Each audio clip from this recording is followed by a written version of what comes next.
আকাশে $400 মিলিয়ন প্রাসাদ। শুনেই চমকে যাচ্ছেন? হ্যাঁ, এটাই এখন আলোচনার কেন্দ্র। কাতারের রাজপরিবারের কাছ থেকে মার্কিন প্রেসিডেন্ট ডোনাল্ড ট্রাম্পের জন্য আসছে এমনই একটি বিলাসবহুল উড়োজাহাজ।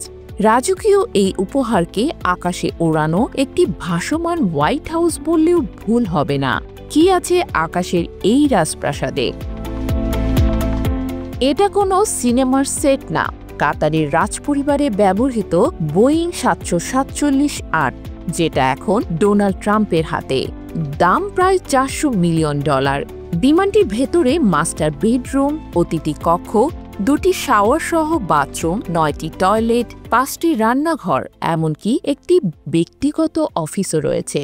2 তলার এই প্লেনে কি নেই?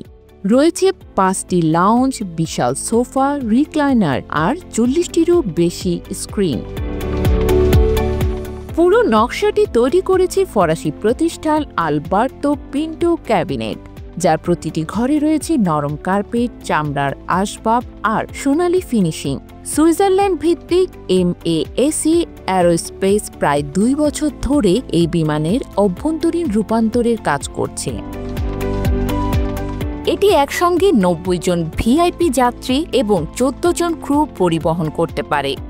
মূলত আরাম, গোপনীয়তা ও প্রযুক্তির সর্বোচ্চ ব্যবহার নিশ্চিত করতেই তৈরি করা হয়েছে এই আকাশযান।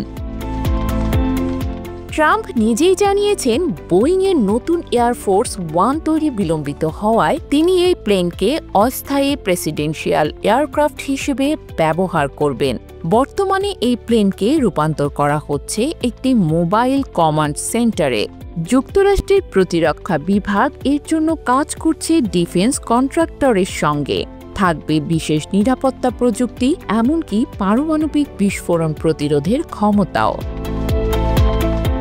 এই প্লেনটি এখন পর্যন্ত যে কোনো প্রেসিডেন্সিয়াল বিমানের চেয়ে দৈর্ঘ্যে 250 ফুট বড়।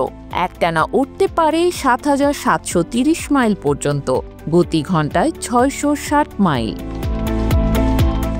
এটা শুধু ট্রাম্পের জন্য একটি প্লেন নয়, এ যেন আকাশে উড়ানো ক্ষমতার প্রতীক। রাজকীয় অভ্যন্তর, সর্বাধুনিক প্রযুক্তি এবং প্রতিরক্ষা ব্যবস্থায় সজ্জিত এই উড়োজাহাজ এখন তার ব্যক্তিগত যাত্রার বাহন নয়, বরং এক ভ্রাম্যমাণ প্রেসিডেন্সিয়াল সদর দফতর।